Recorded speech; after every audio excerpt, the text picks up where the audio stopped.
been affiliated with Faber-Castell for about 6 years now, doing workshops like this, doing product testing, but that just eventuated out of using their products over the past 10 years and tagging them relentlessly on Instagram until they were like, fine, have some pencils, come do workshops.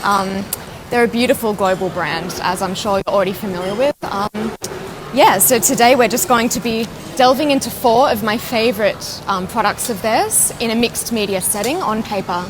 So I'll show you how the colours interact, and we'll be focusing predominantly on how to apply the colours and also a little bit of colour theory. I don't want you to have to be bogged down in proportions or anything like that. So this I'll just show our guys on the live stream. This moon will be our reference image today. It's something that I've been drawing for quite some time. I love that the moon is a good in-between of an abstract and a still life.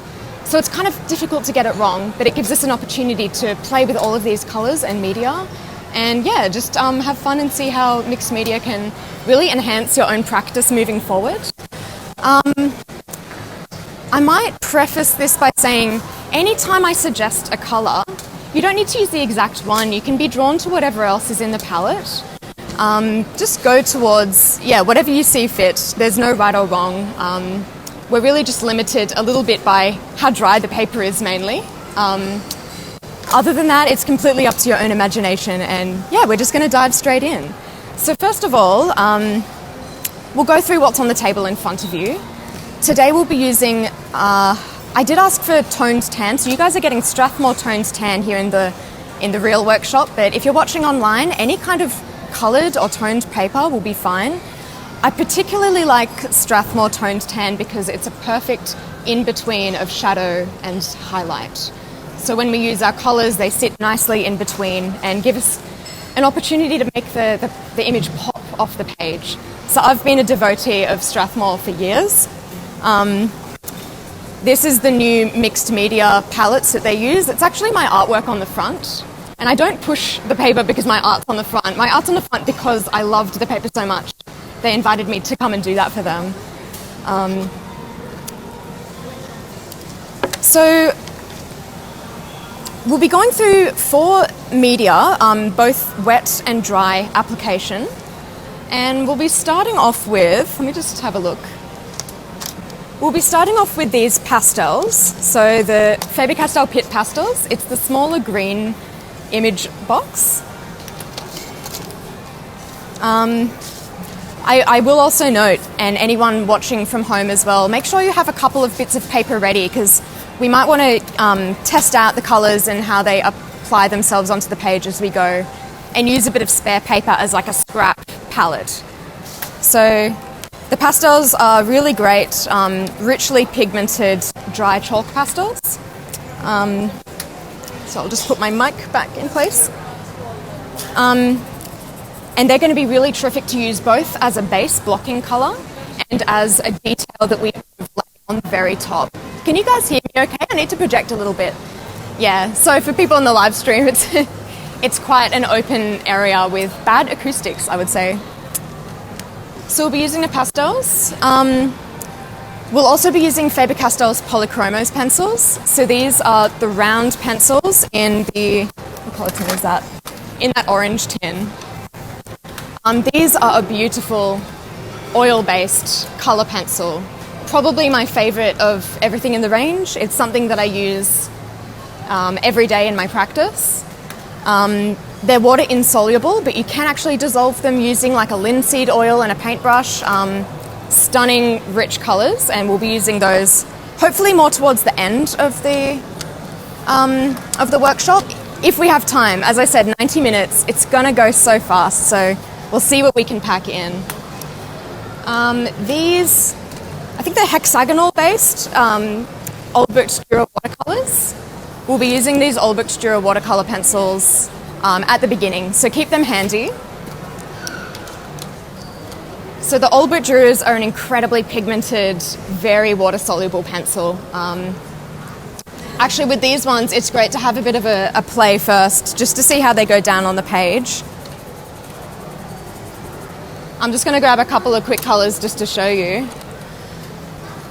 So 2 different blues side by side. Grab a brush. You can just see right there like how easily those blend on the paper. So super excited about those. They're going to help us put in the block color that makes the base of our image.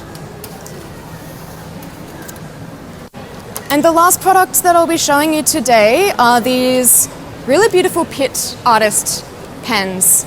So you've got them scattered around on your tables here. For everyone on the workshop live stream, don't know if you can see that. They're these stunning markers. They're just the one-sided Indian ink. So these are a color fast and water resistant ink. They do have a little bit of a window where you can blend them with water, but the idea is once they're down, they're going to create a nice, rich, pigmented and detailed base. So we can get our finest details and our dark shadows using these inks. All right, so let's get into it. We're going to be drawing this image. I'm going to show you how to do a quick freehand circle to get us started. But what I want to say first is, when you look at this image, it is quite detailed. There's a lot going on. I don't want you to feel like you're going to get all the details that you can in 90 minutes. It's just not possible. This image, when I drew it for the first time, I took about 4 sessions over the course of a week, and it was an A0 sized image, so it was massive. But I got into a flow state. I could just put on some music, put on an audiobook. I did both of those and just spend a lot of time moving between my reference image and the painting. So I want you to be able to go home, and if you want to continue your drawing, you can. So we'll just see how we go from there and just have fun with the colors and the media for now. So first and foremost, grab any color that you like. I'm just going to grab a Polychromos pencil to start. So that's the round-barreled pencil. And then you're going to need to clear a little bit of space on your table in front of you so that you can rotate the paper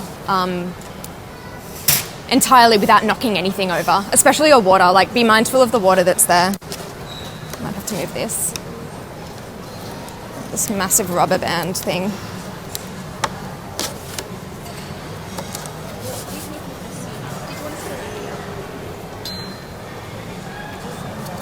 So you might want to watch what I'm doing before you jump straight into it. But this is a quick technique I use when I do a freehand circle. I use it quite a lot when I just want to do some color studies or, anything like that. I do quite a lot of celestial artwork, so this comes in handy.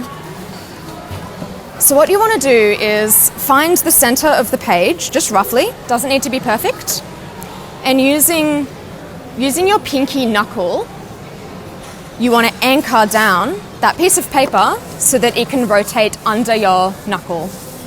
And just check that you can do a full circle before you start to draw. But as you can see, I can just keep rotating over and over. So keep the knuckle on that center point. And then it's as simple as, I picked the most practical sleeves today. And then you want to pick a spot and then just draw a circle underneath the paper. Whoop, not letting me finish that circle. I'm just going to do that one more time. It's just caught on the base of my easel.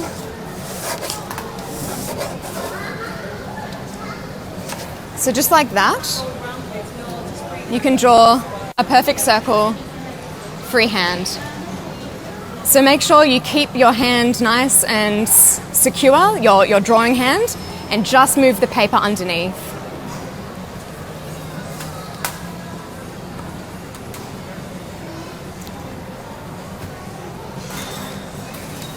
Feel free to take a bit of time to do that one. Obviously, if you've got a bowl or a plate, if you're at home and this is a bit of a struggle or your wrist is sore, I don't want you to hurt yourself. So feel free to just use a template, anything that's around you, and just trace. But this is a nice little one to do a quick circle without any tools around you. Now, if you've drawn a really big circle, that's fine as well. It just might take a bit more time for you to put detail in. So as you can see, mine's quite small. It's like the radius of my hand pretty much. This paper is double-sided if you want to work on the other side as well, and let me know if you want more paper. Happy to hand some more out. So I'll just get this up here.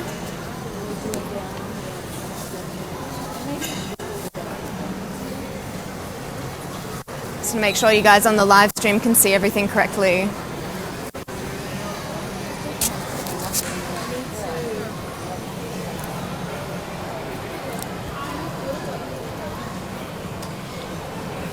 Alright, I'm going to do a circle and just see if anyone needs a hand.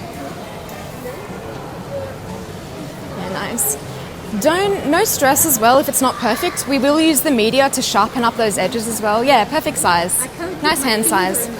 No, and that's it. I'm cognizant that some people find it very tricky to do that thing with their wrist. But you know, if you can. That bit or that bit? No, that far up. Yeah. So almost like if you're writing and you rest that part on the paper anyway, it should feel a bit more natural, but no stress. How are you doing? Bit tricky? Do you need the demo again? Oh yeah, I think I just tried it on the other side, but... Oh yeah, no, that's pretty good actually. It's just up to you if you want to do a smaller circle so you can get more details in, but yeah, go large if you want. Yeah, exactly. A compass is a good one. When I did the massive one, I used a compass with like a string attached to it, so huge radius, but this one's, yeah, just a nice little trick if you don't have the tools on hand.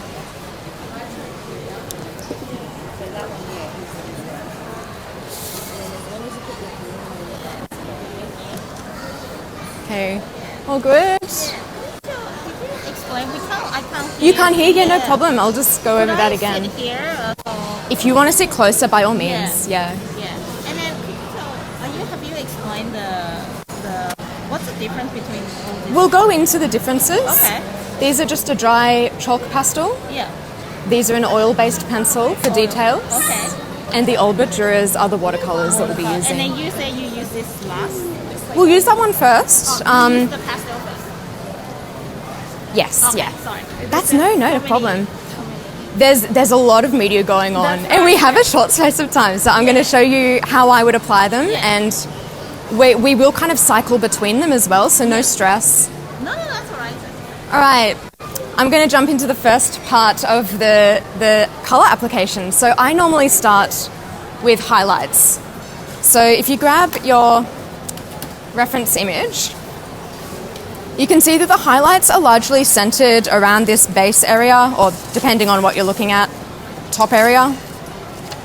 Let's see, I'm going to go base.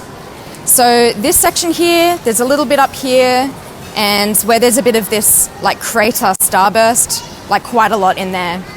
I'm going to use the chalk pit pastels, and going to go in quite deep with that color first, and just put down a lot of highlight, just to kick us off and start to get that circle blocked in. So on my image itself, I'm just going to kind of circle out where those highlights are.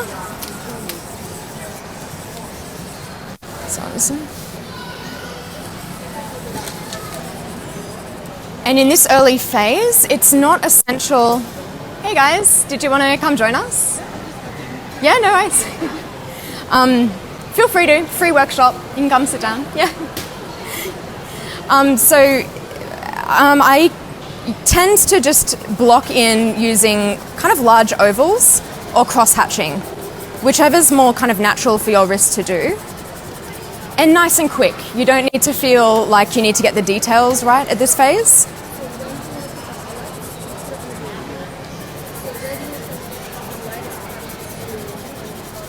The most essential thing now is this: we're going to give ourselves a good base to work the details over. I'm also going to try and get a nice crisp edge on that base part where the white touches the edge of the moon.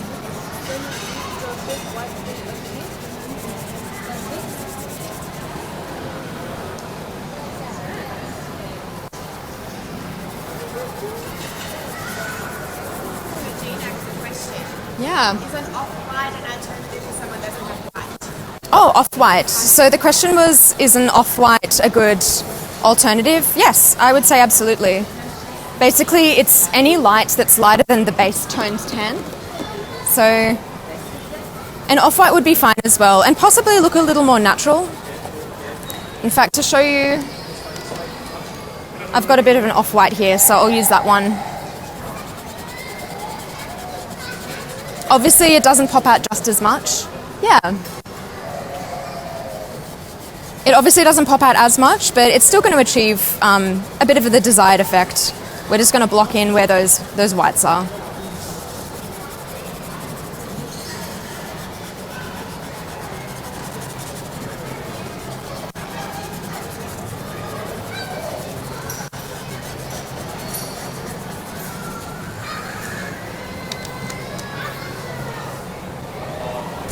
Feel free at any time. You should have pencil sharpeners at your tables, but they are really pigmented and soft pastels, so you might need to sharpen up. Give yourself the time to do that and feel comfy. Just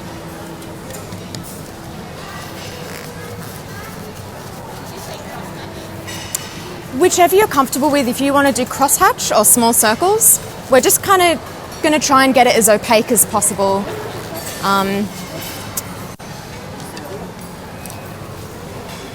I'm also making sure, well, I'll do that now. I want to make sure that the edges are a bit more softly feathered out as well. I don't want a really hard, crisp edge to that white, because when we add in the watercolor afterwards, I want them to softly blend into one another. So those most highlighted spaces are super opaque, and I want to kind of get right into the tooth of the paper. So just checking my mic.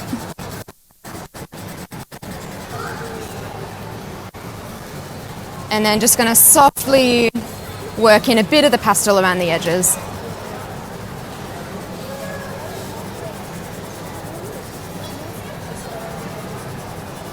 And just remember, for anyone on the live stream, I'm sorry I can't actually chat to you directly, but if you want to watch this again later, we will be uploading it permanently, so you can just kind of go back and rewind and just go over anything that you might have missed.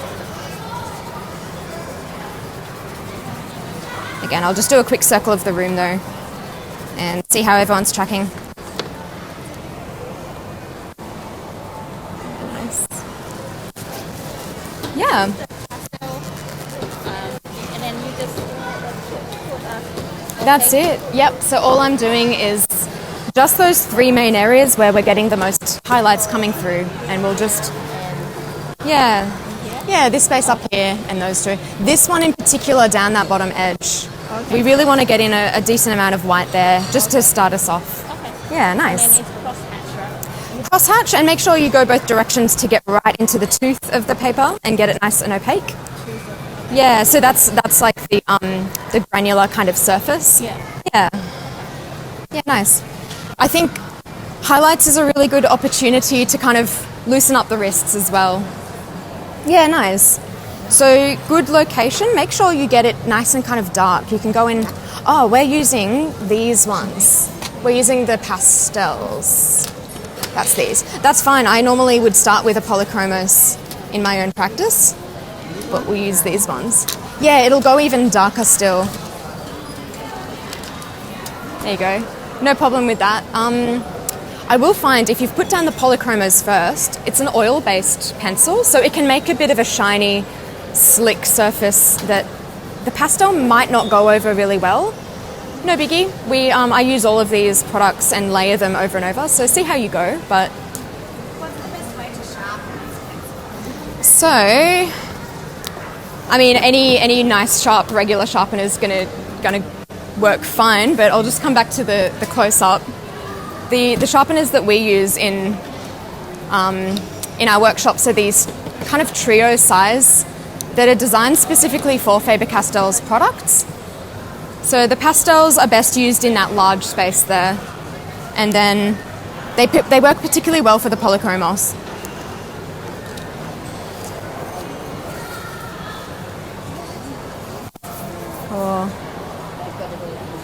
Yeah, true artists. permanent color on the side of your hand. Yeah, may as well get it tattooed. When you get it on your face. Oh yeah. Okay, just scanning the room. Everyone's looking like you're tracking just fine. So I'm going to move forward with the next stage. So we're going to shift into the Old But Dura watercolors now. So that's the blue illustration tin, and they're the hexagonal. Yeah, you guys need to share a tin. I can get you some separate ones if you need. I'm just going to pick up my colors. So I might do a little bit of a color test first before I commit these to the page. I think I want...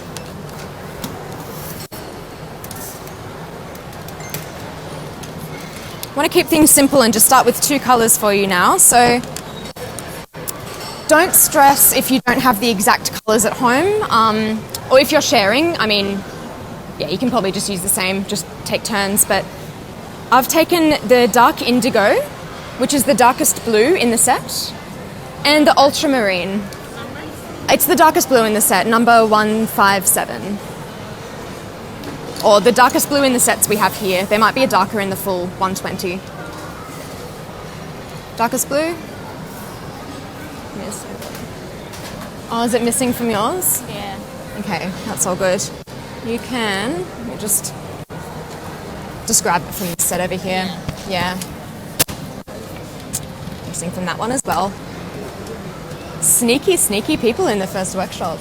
Yeah. Okay, that's all right. Oh, I might ask Sarah if she can bring you one. For now, take mine. Okay. And I'll just use one in this set over here. Oh, it doesn't actually have it. Oh, it's all good.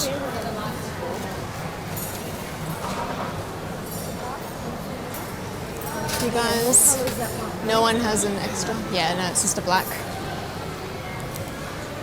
That's right. I'll just start with the ultramarine first. But with the ultramarine pencil, I'm going to go in where the darkest part of my reference image is, in this blue area. And I'm going to start by using the same techniques, just some small circles. Can see that? And I'm just going to work in around where those lowlights begin. You don't need to put on a lot of colour, because I think you'll see once the water's added to the page just how much that colour explodes.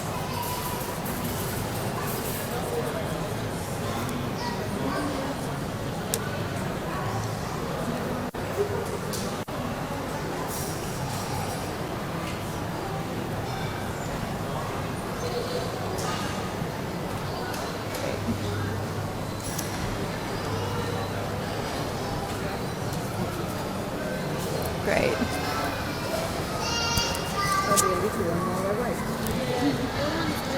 Nice.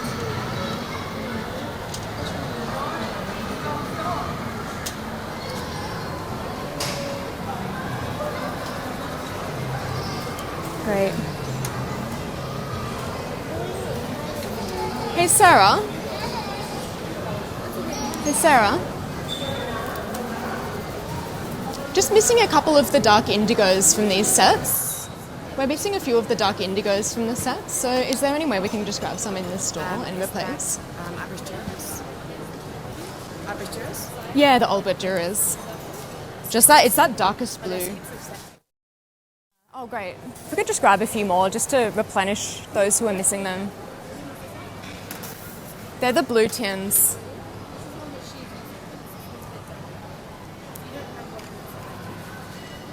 So I'll just keep sketching that in. I'm actually going to look around the reference image and try to note where there's a little bit of that blue showing through, and I'll just start planting it down. Again, don't worry about the details. Don't worry about all of those craters and the smaller details. We're just blocking in the color for now.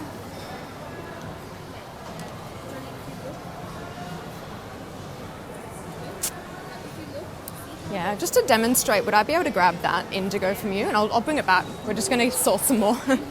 Thanks. And then using the dark indigo, It's a dark indigo. I'm gonna just work nice and sharply around the edge and create a boundary where the image is the most shadowed around this edge here. So I'm going to keep my reference nice close by.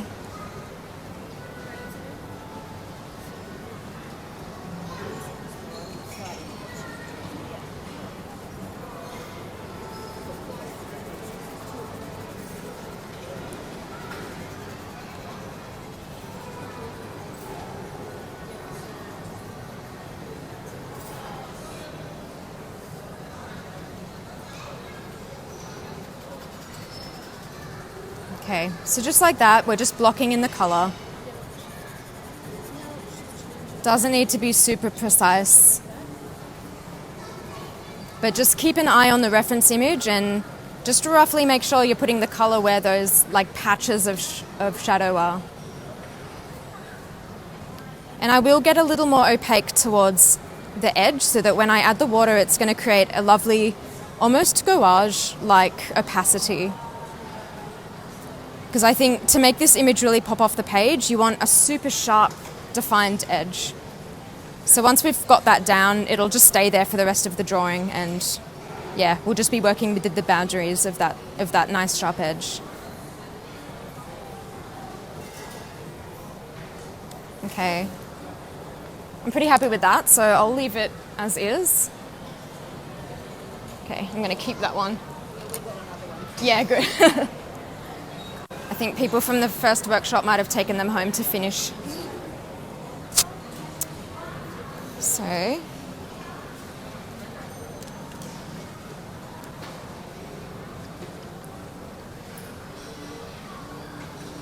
give you a tiny bit more time to do that, but it's looking like you've all got a good amount of colour down.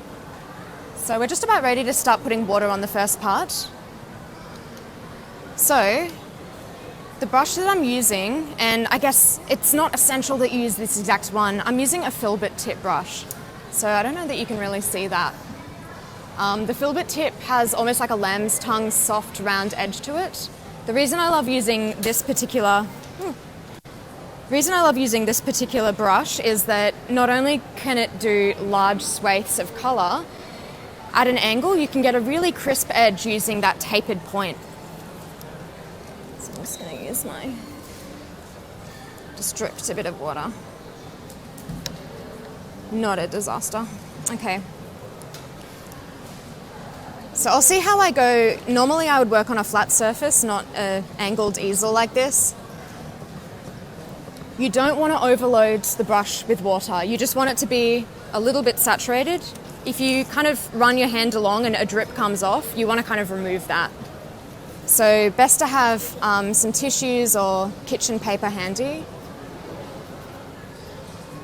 They might be scattered along the table. We've also got some of these water barrel brushes, so they're really nice to control the flow of water coming out, but I might save those until the end because they have a sharper point, so they're better for details than this early blocking stage. Okay, so I don't want that brush to be too overloaded where we're going to get water to run. But the way I'll start this, I'm just going to rotate my image so that you guys on the live stream can see.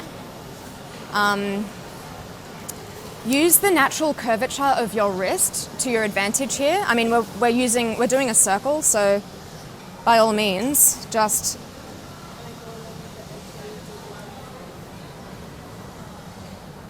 like that, use your wrist to just create that beautiful arc and define a crisp edge of your circle.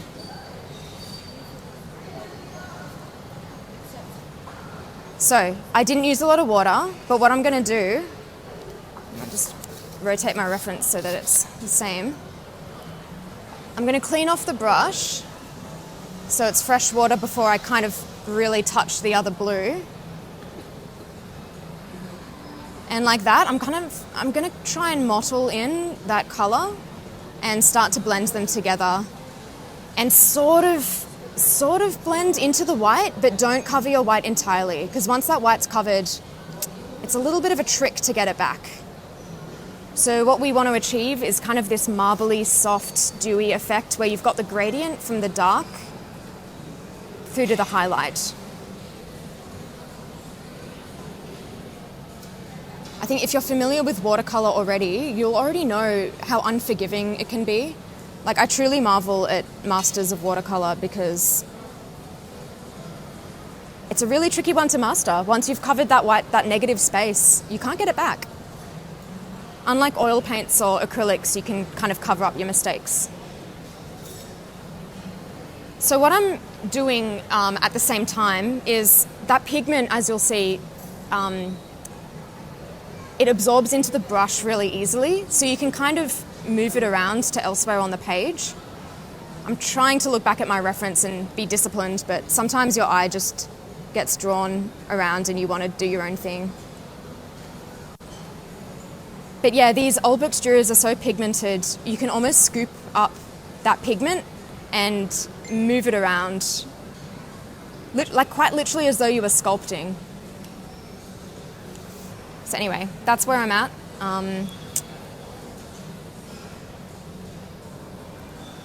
As you can see, like, this mixed media paper takes the water really well. There's no buckling, or there shouldn't be any buckling.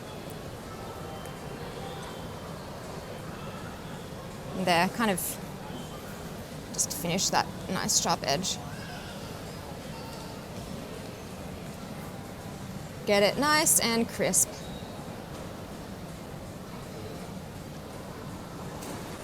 Sweet, I'm quite happy with that, so just let that dry as we go over to the next side. How are you doing?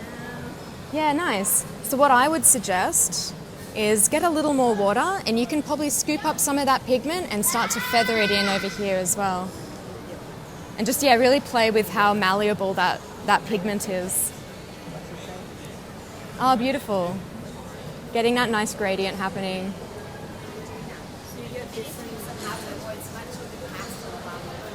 I'm sorry? Any tips on how to avoid smudging the pastels? The pastels, so the highlights at the very beginning? So you don't smudge it? So I was just asked, are there any tips on how not to smudge the pastels? I would say my favorite tip is actually to get something like a glossy paper under your hand so that as you're moving around, you don't use your hand to smudge the paper. My favorite's actually tracing paper because you can see the image underneath as you work. Yeah, it's a really good, and if you get the waxy stuff, so even baking paper, so it's a bit waxier, it just kind of glides over the top and it won't smudge. Otherwise, just use a pastel fixative. Micador does a really nice workable matte fixative, which lets you keep layering more media over the top without kind of sealing it in. So that is what I would suggest. Otherwise, you just need to take care not to put your hand, like I'm looking right now, I've got like white all over the side of my hand, so a bit rich for me to say that.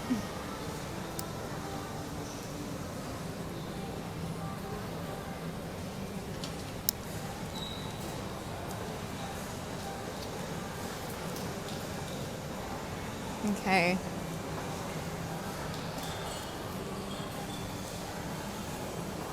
Nice.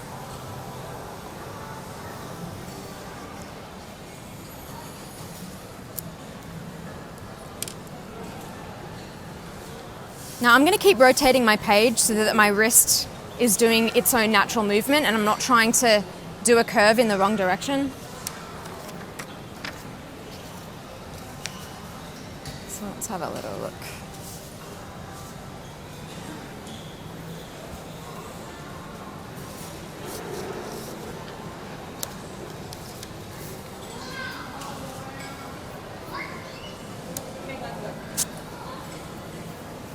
Nice. And that's so good. If you do pull the water a little bit, I love to use that to my advantage. When it dries, you get that nice beaded, crisp effect where the water naturally creates some patterns, and I love using that later on when we're scouting for details. So if you do want to add a little more water to your page and kind of get that mottled effect happening, feel free. We do have a hairdryer on standby if you need to dry out the page, because some of the media later really needs it needs the paper to be bone dry before you can layer over the top. But I tried to structure this workshop so that we're kind of working from one side to the other, and it should dry as we go. But we'll see how we go. We might need to get the hairdryer out.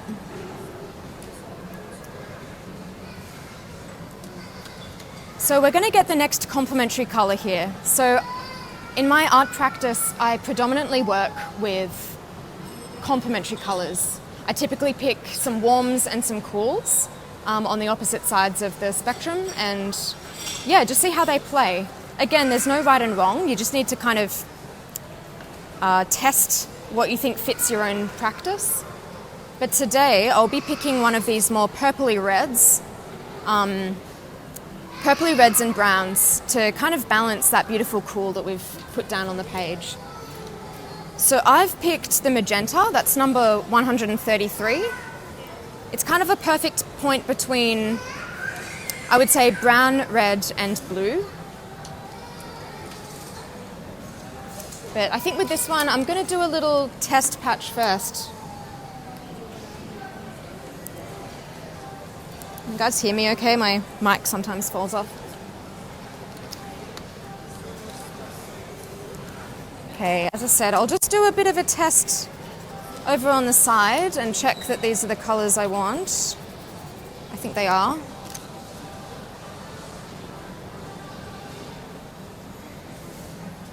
Yeah, nice. Okay, so the magenta, definitely. And then the Venetian red is the other one I've picked. So Venetian red's number 190. And remember, we're not using the round pencils, we're using those Albert Dürer watercolors. Yeah, the Venetian red and the magenta. Again, you don't need to use these exact colors. If you want to kind of shift along the spectrum, go a little bit more orange or a little bit more purple, completely up to you.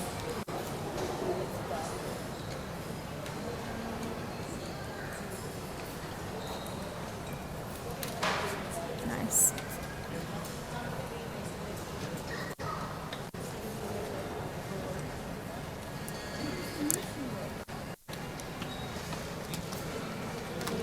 And you know what, just to make things a little more complicated, I'm going to grab the walnut brown as well. So that's the darkest brown in the 36 set. Yeah, so I'm going to grab that one. And that darkest brown I'm going to be using for this opposite edge of the blue, where you've got those darkest reds and browns coming through. I think that's the exact color I use, so we may as well roll with it. All right. Using that walnut brown, I'm not going to use a lot of this one. Just a little bit. You guys on the... I think I'm covering it for you live stream guys, so I'll just try to swivel it around a little bit. So I'm just going to use a little bit to anchor the edge.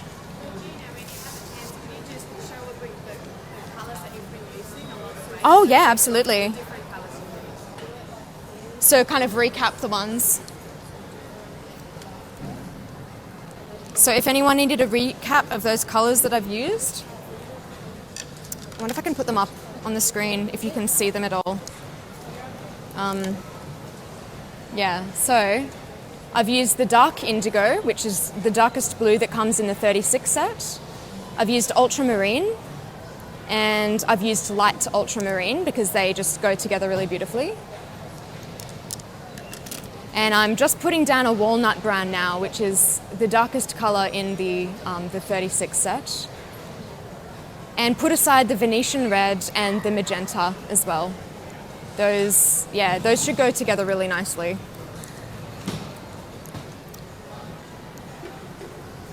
But again, you don't need to do these exact colors to get the desired effect. I just more want to show you how I layer these. If you want it to look exactly like mine, then yeah, go ahead for sure. All right, so as you can see, I've just put a little bit of the walnut brown. Most of the color that's in that red section is actually the magenta. So we're going to focus a little harder on that one. And I'm just going to quickly, almost like freehand, sketch in that color. I think I'd normally spend a little more time on this in my studio, spend more hours on it, but for the purposes of a 90-minute workshop, we don't really have that liberty.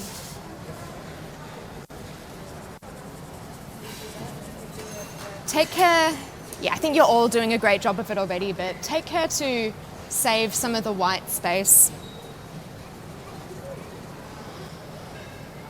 So I should say, for anyone who's kind of struggling to identify, like there's a lot of this magenta color throughout the image, you just want to kind of circle out, like I should have done that first, but kind of circle out where that magenta is going to go.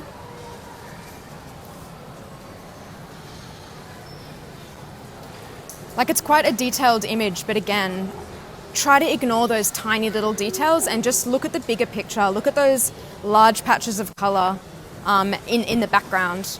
That's all we're trying to achieve in this early section. Okay, I also noticed there's a fair bit of magenta up, blending into that dark blue.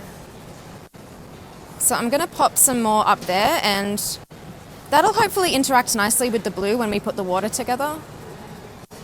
What I might do is get some of that ultramarine again and put a little more ultramarine. I think those colors play so nicely together, so may as well kind of enjoy the pigment when it, yeah, explodes out onto the page.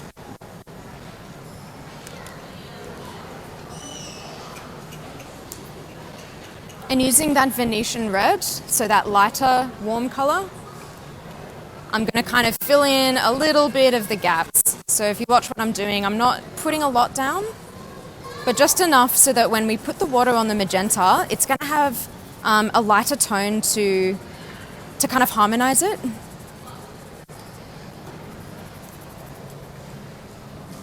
little bit down the bottom.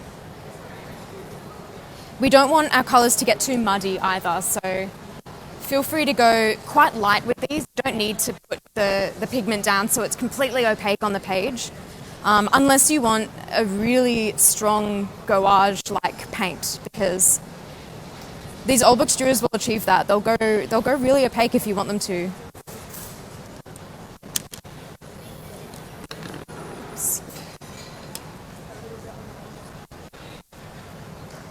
So again, going to load up the brush. I don't want it completely saturated and like dripping with water. I think a good test is if you can shake it onto your hand and nothing comes off, but you have dunked it in the water. That's probably an indication that you've got a good amount of water there. I just have to be so careful because it's gonna drip down this easel.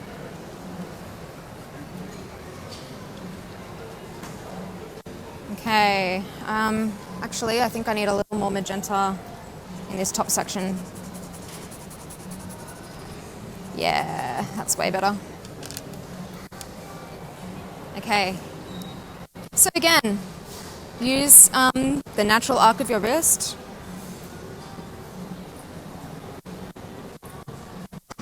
And get a nice crisp edge over on the other side. Oh my gosh, it's so beautiful.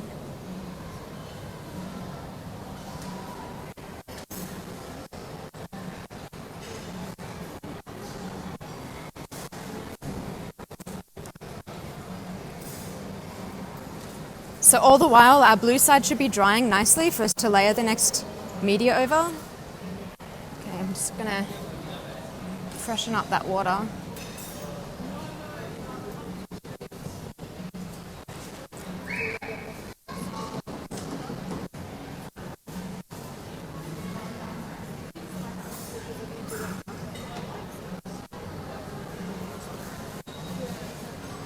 So again, the pigment should lift straight off the page and into your brush, which means you can identify elsewhere on that image where you're seeing those magenta colors or the blue colors and kind of do a bit of a color transfer.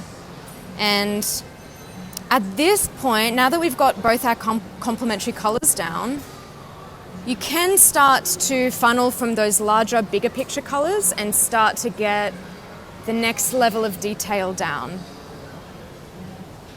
So if you want to start actually focusing on where we've got all of these kind of sharp edges and a little more detail, we can feel at liberty to start putting those down now.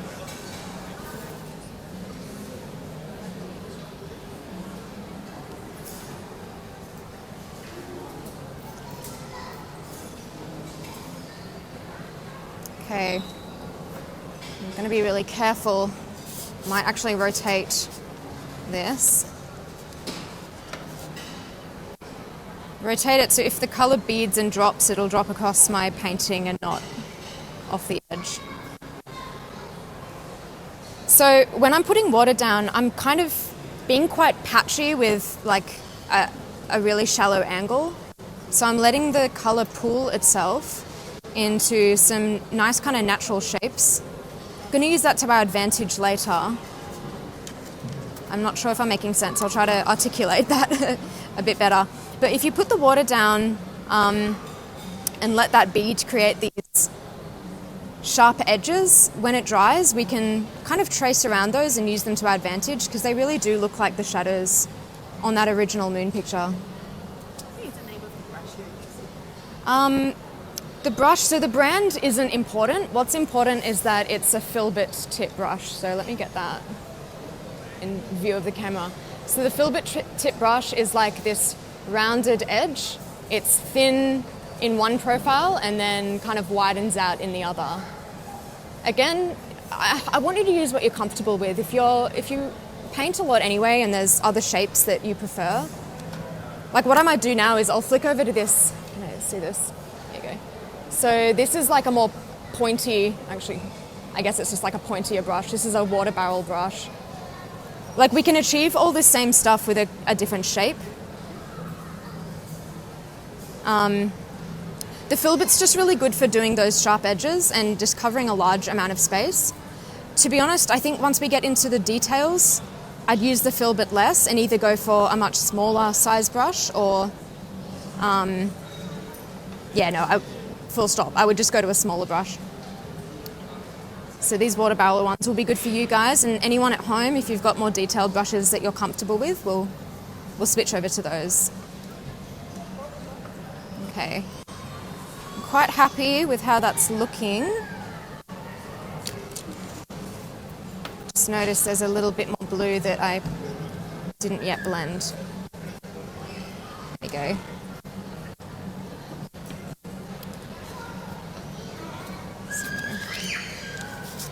Constantly rotating. Okay. And that all in view. Good.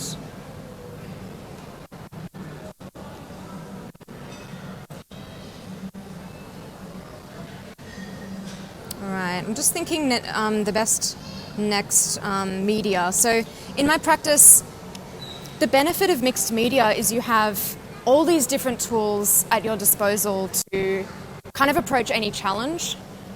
There's that saying that if all you have is a hammer, everything has to look like a nail. And I think we can forego that mentality altogether if you've got soft pastels which layer nicely on the top and you've got Indian inks that are nice and deep and rich and sharp. Like we can approach any issue, with all of these different kinds of media on hand. So in my practice, I'd be a lot more haphazard and just intuitively go in to the details like at any point. But for you guys today, I'm trying to make it as structured as I can. I think first to note is if the paper's not bone dry, the pastels and the polychromos won't layer over the top very well.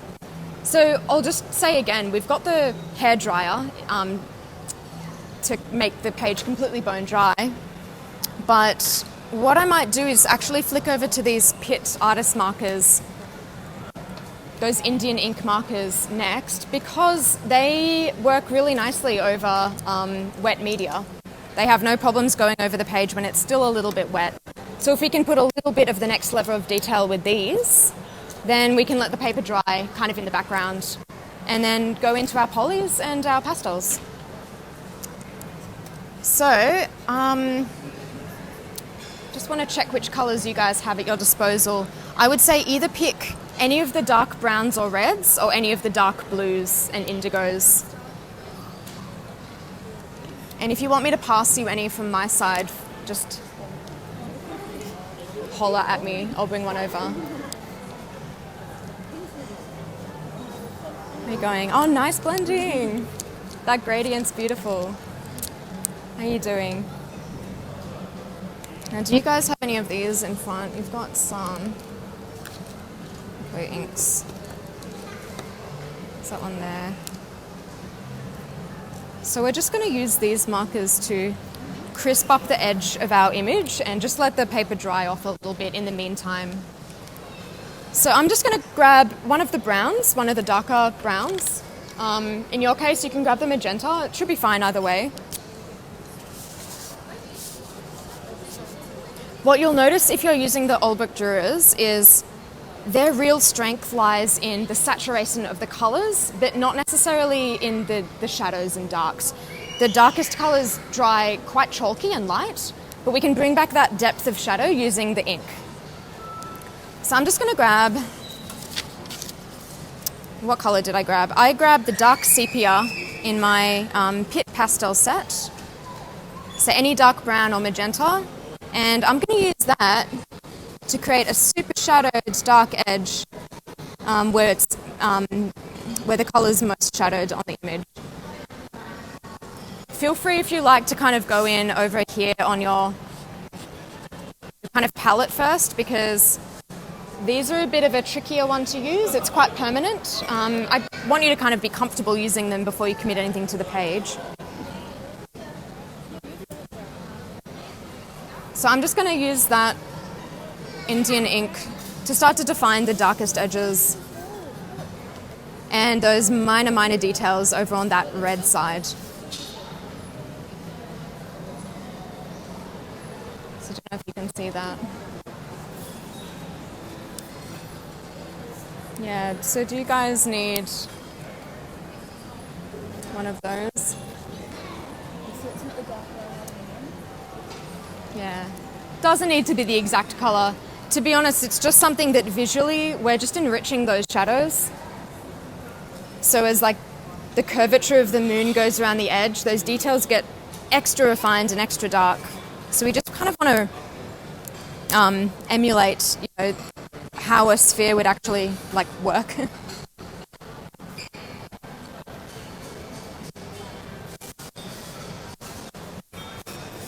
Keep rotating.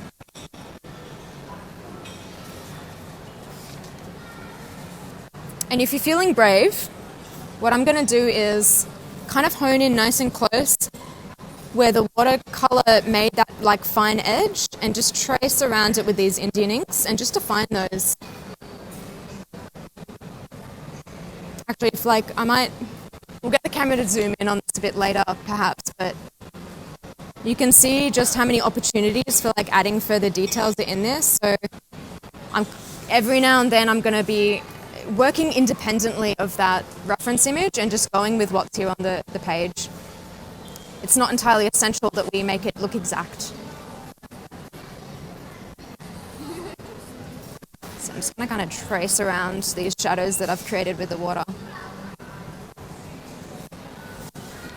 If you want to test as well, there is a small window of time where these things are water soluble. So even right now, they're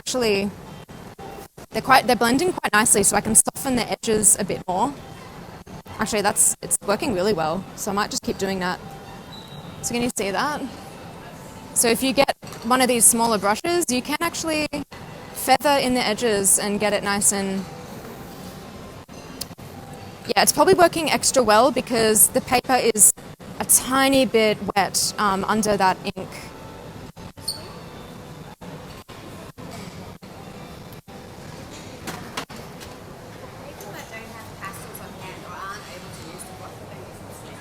The pastels?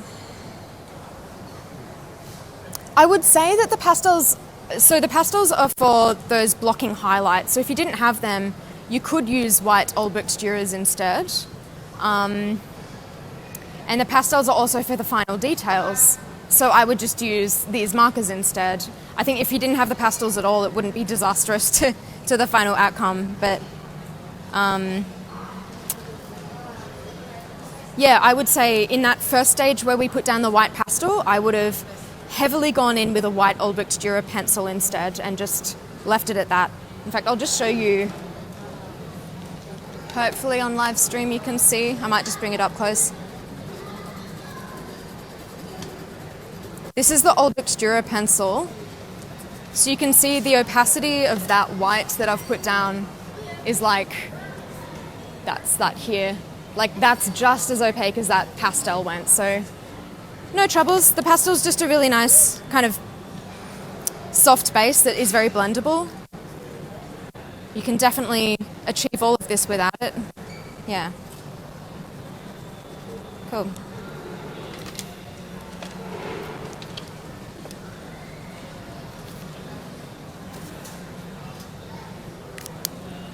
So likewise on the other side, I'm going to grab a dark blue. If you have one handy, I can get the girls to pass a few more around. But this dark blue part is the most shadowy. So we really want to go in nice and dark there. Either with, yeah, so this is nice and dry at this point. So we can go in either with the pastels or those inks, whichever you feel a bit more comfortable with. To shake things up, I might just grab one of these pastels. I've grabbed, oh, they actually don't have the names. It's number 157, but the darkest blue in that 36 set of the Pitt pastels. You could go the black if you so wish. I don't typically use black in my work, but that would certainly achieve what we're trying to do. So maybe for today I will. If you don't have the darkest blue, that would be fine.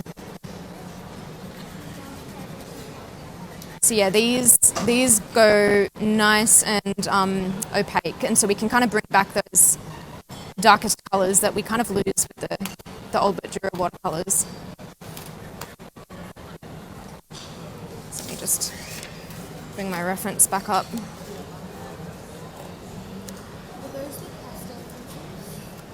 Yeah. So what you can either use the Indian ink markers or the pastels for this. Either are going to achieve, well, all we're trying to do is just really enrich in the shadowiest parts. So either of those work fine. So I'll just mix between the two to kind of demonstrate. Just cognizant that some of you guys at home will have a few media on hand and not necessarily everything.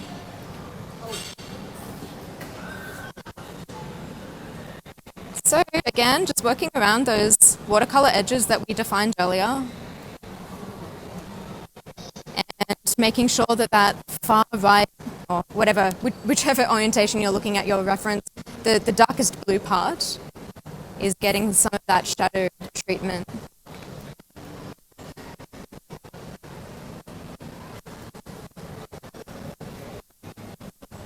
So we're slowly going to step into the more therapeutic detail hunting. So hope everyone's comfy. Hope you're all caffeinated enough or watered. There are quite a lot of cafes close by if you guys need to go grab something to drink or use the restroom. Yeah, pretty happy with that actually. I'm going to see if it's possible to do a bit of water blending.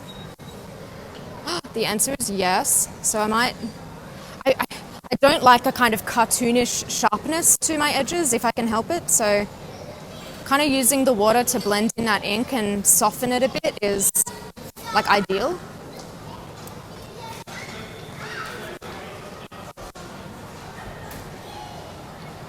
Yeah, pretty happy with how that played out. Again, just remember, if you do put water back on your page, if you keep pivoting between the watercolors, the page really needs to be dry again for you to add down, particularly the pastel or the polychromos. So just give yourself the time, or use that hairdryer, or yeah, the sun, whatever you've got on hand if you guys are at home, or if you're watching this later on. The way I'd normally prefer to do this step is I like to put quite a lot of water down on the page, let those colors run and dry, and come back a couple of hours later so you come back with fresh eyes. Obviously in this workshop we don't really have the liberty to do that, but we can still do our best to detail hunt without fresh eyes. So I'm starting to just like dot in some of those details because feeling a bit drawn to, yeah, putting in more detail at this point.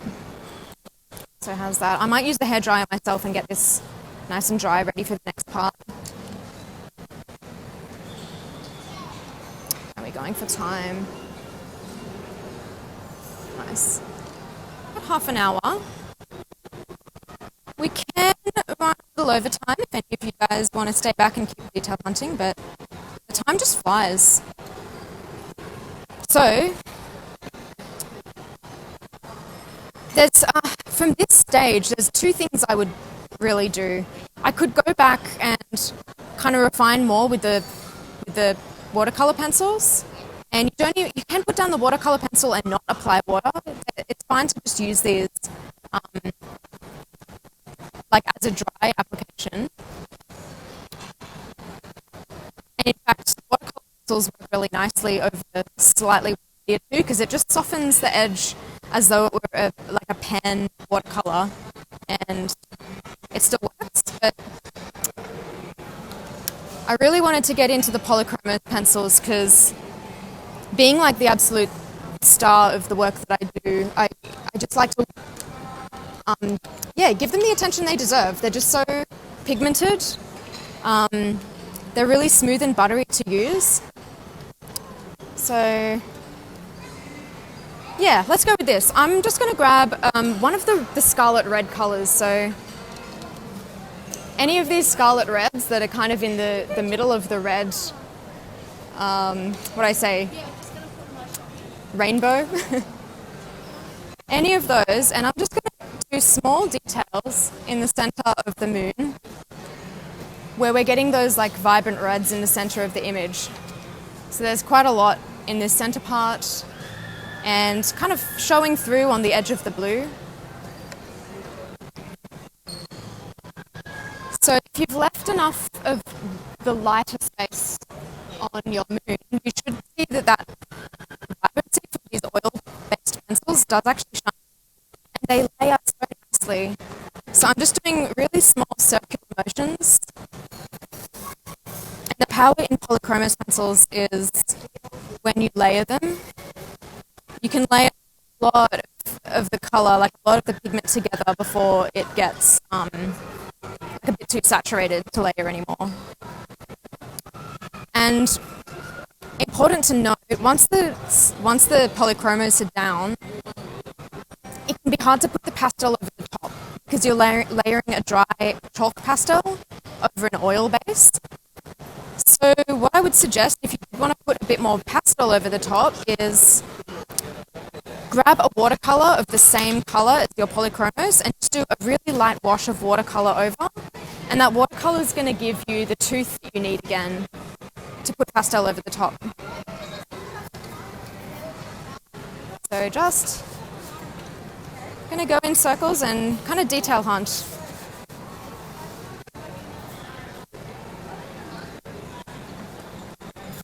Seeing quite a lot of red, kind of feather into those navy blues at the top, so kind of sketching them in, all just with this one color. So I know that there's some, if you're a hyperrealist artist or aspiring to be one, I've noticed a lot of hyperrealists kind of work in one small section of the page and like a printer go through and kind of complete the image in sections as they go. It's never been how I've worked. I've kind of gone around the whole image and done layer after layer after layer, and I think it's just a really enjoyable way to approach kind of any subject that you're trying to do.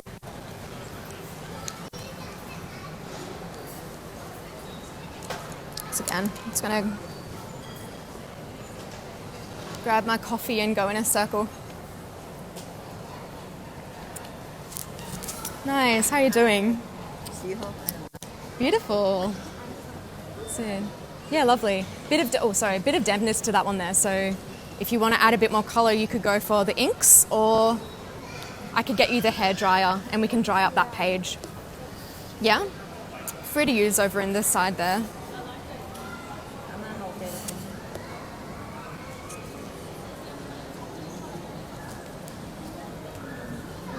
Nice.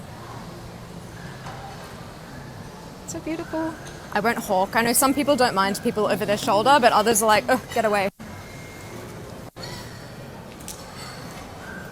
Yeah, it's kind of up to your own discretion now, how much detail you want to put in. Oh, that's right. I mean, you can press the... I can get you some more tissue if you like. If you do put a bit too much water on the moon, you can press a tissue over the top and let it absorb without smudging anything, or just, yeah, grab the hairdryer.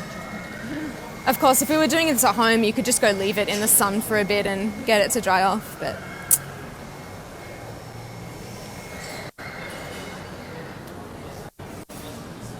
Oh, nice. Love that technique with the old Duras. The colour goes in nice and rich, hey. Stunning.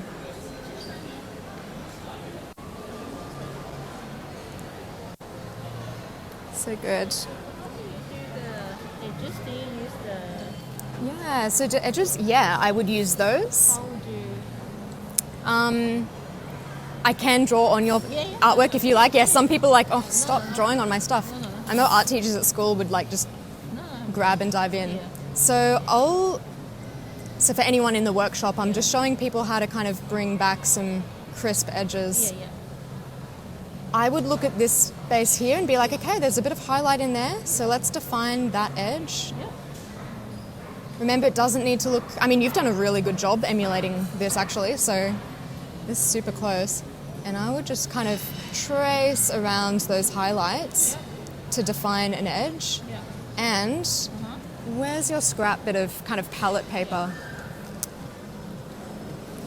So on the palette, I'm just going to put a lot of pigment down of the white. Both directions, get a lot of the color on there. Yeah. And let's get you a fresh. I'll grab my paintbrush actually. Fresh bit of paintbrush. Oh yeah, there's yours. Okay. So I didn't see it. It was like hiding in plain view. So over here, that creates almost like an opaque gouache light. And we can kind of bring that back by just dabbing like this. And when it dries, it will leave the most beautiful kind of marbled water effect. So I'm going to go demonstrate this to everyone else because this is actually, like, I'm so glad we had time to kind of get to this today, but yeah, that's exactly how we want to get to. Because you don't like that defined edges, which is cartoony. So how would you soften? Because this is kind of like a marker. It's like a permanent marker, exactly. So what I would do is grab the equivalent pencil like that. Yeah, the watercolor one. Bit of more watercolor. Yeah. Create the palette again over on the side. Yeah.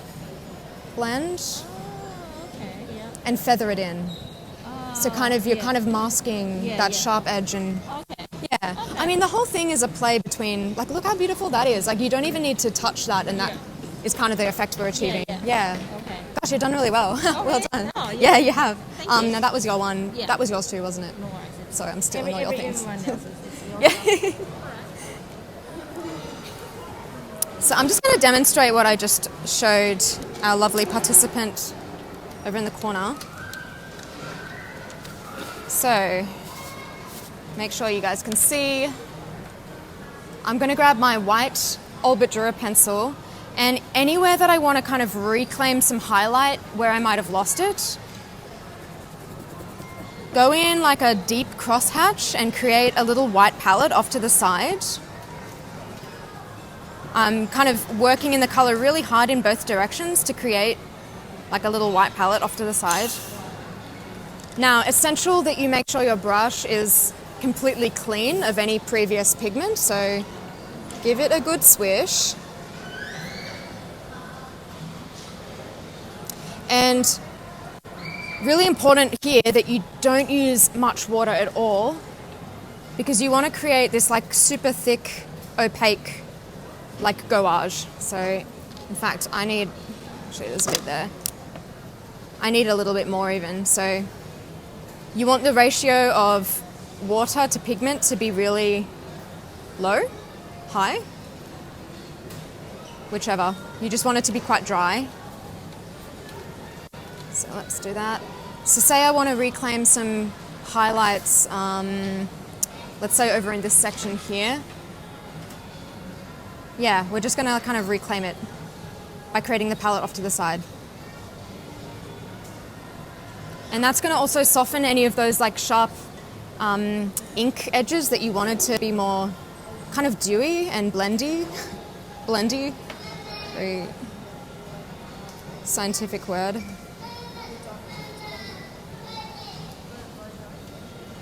And again, I've been ignoring this like white space the entire time and just leaving that free of pigment.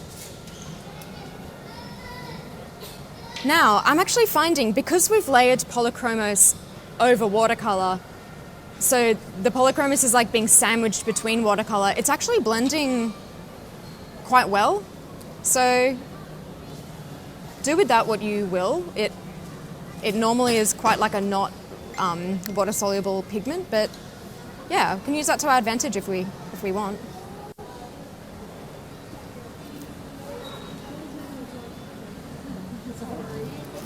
It's so good. Okay.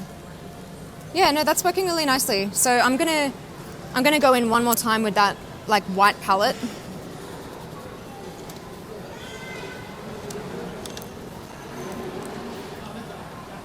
Ugh, I need to stop hunching.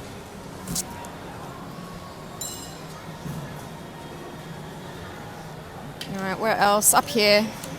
I think if you do have a smaller, sharper, like more detailed brush on hand, this is a really great time to be putting in some of those speckled like highlights up in the top.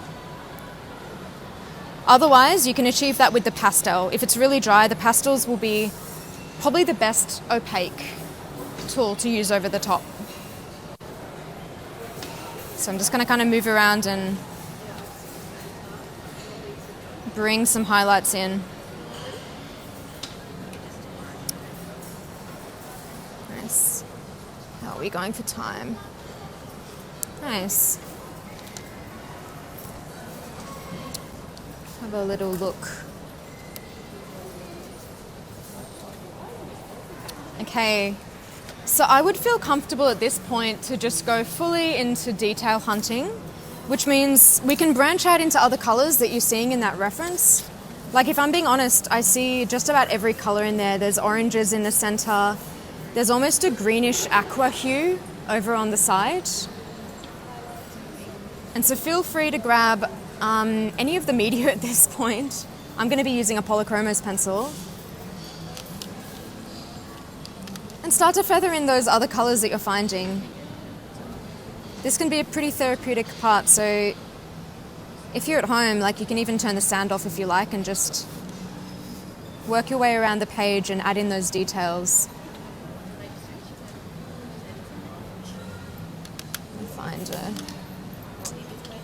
I'm gonna grab an aqua pencil.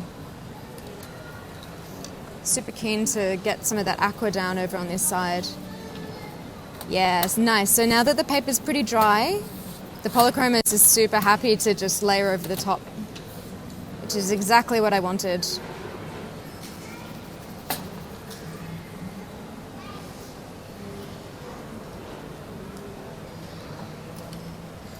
Polychromos, I think you'll notice, you can go a long time in between sharpening. They stay sharp for such a long time, and you don't need to add a lot of pressure to get a lot of color on the page. It's probably one of the reasons that I picked them as probably my favorite pencil quite a long time ago. That, and they have a really beautiful color range that harmonizes with all the other tools in their in the range. So just put this back up.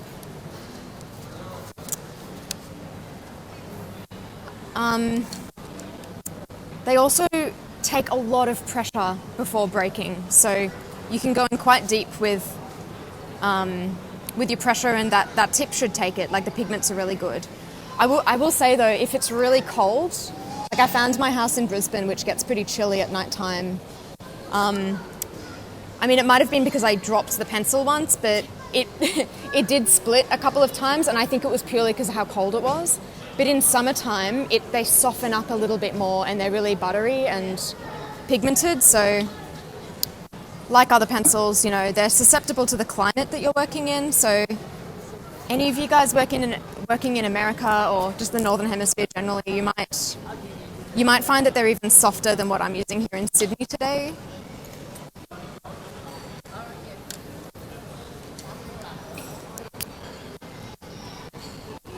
but just something interesting to note.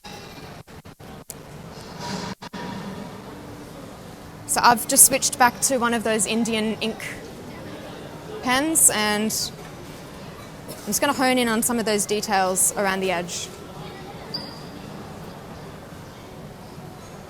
So yeah, we've well and truly entered the space where you just want to go around and just hunt for details with your own eye. Probably don't even need me in your ear at this point.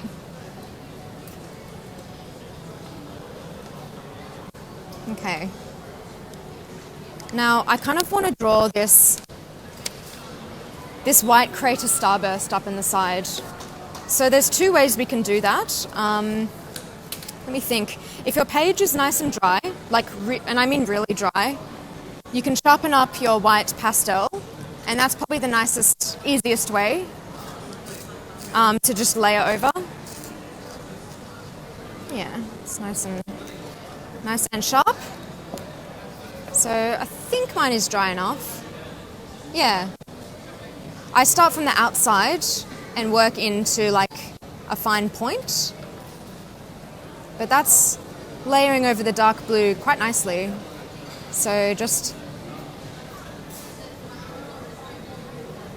keep in mind, if you want this to be really realistic, you want to keep in mind that the sphere will curve around. So I'm kind of doing some hand shapes.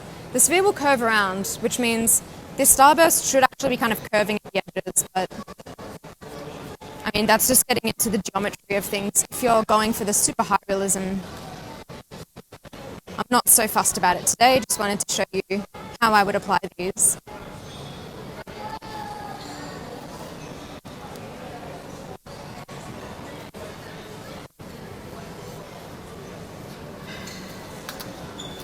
Just keep adding detail.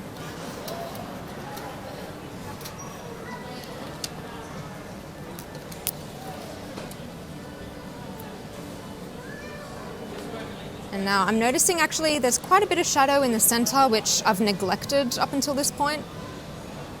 So I'm going to bring some of that back just with the Indian inks. And I might actually get a purple one out as well. So let's pick, I just grabbed the one that like vaguely resembles what's happening in there, the crimson. Is it crimson? Yeah, crimson 134. Going to blend them in together. So again, you get a really short window where these inks will like blend before they set. So let's see if I can kind of blend that further with water before they do. Oh, yes, so good.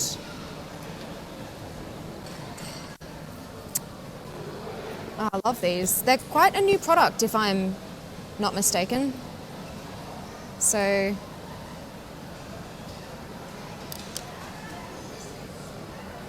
I believe Eckersley's has all of these products in store today, 10% off, just for the duration of the Colour for Life campaign, which is currently occurring. So make sure you take advantage if there's anything that you particularly felt drawn to today.